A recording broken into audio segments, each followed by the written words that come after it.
Oh, did you hear the news? Did you hear the news? John the Slime Corzine's getting a free ride. Yeah, that's right. Right here. No criminal case is likely in loss at Corzine firm.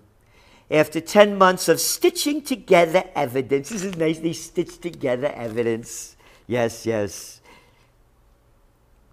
On the firm's demise, criminal investigators are concluding that chaos and porous risk controls at the firm, rather than fraud, allowed the money to disappear. Disappeared! It just disappeared! According to people involved in the case. A new report by the Center for American Progress reveals exactly why a billionaire like Macau casino owner Sheldon Adelson is willing to spend huge amounts of money to get Mitt Romney elected.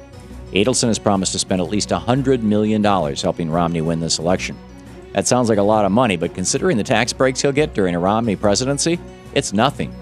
According to a CAP report, Adelson stands to save more than $2 billion in taxes under Romney's plan.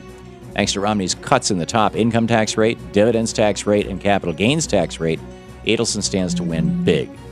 Are you surprised, Mohammed, that there are still some out there who say very vocally that what we're going through in this jobs market is more of a cyclical change? Because you've argued that we are in perhaps a structural problem here in the economy and in the jobs market. Are you surprised there are those who still say that, no, this is cyclical?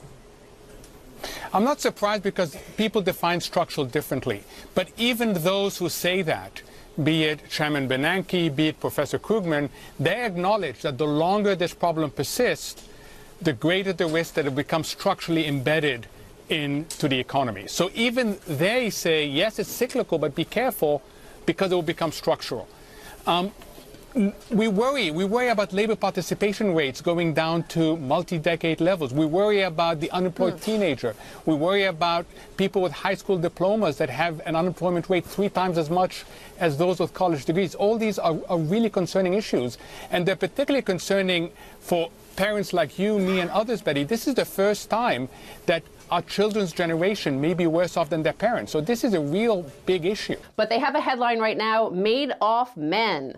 It's Private Eye issue 1321, and the article is obviously about the London-enabled multi-billion-dollar Ponzi scheme operator Bernie Madoff and a certain London bank that aided and abetted him. And they're noting that there's a new lawsuit in America which is showing that HSBC funneled 1/3 of all of Bernard Madoff's Ponzi scheme funds. That's $8.9 billion without proper checks or balances. Right. You know, they use this sophisticated network of feeder funds. So if you give your private banker, you have clients, and the private banker will say, put your money into our new Strategic Advantage Bio-Duloop Exo Facto Fund number 9. And they don't tell you that it's just a label, a white label you could call it, put onto the Bernie Madoff enterprise of Ponzi scheming.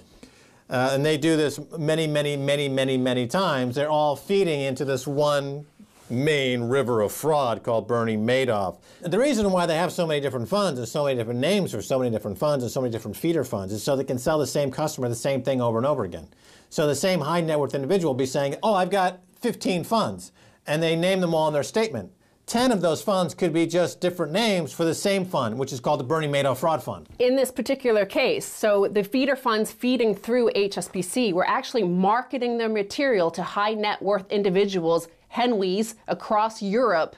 Using the HSBC logo was emblazoned on their marketing material. So of course they're thinking, here's a bank from 1865, formed during the original Opium Wars. So maybe, maybe they're able to launder my cash risk-free for the next few hundred years of drug wars. Right. HSBC name and logo is used to legitimize fraud. The bank knows it. The bank knew it.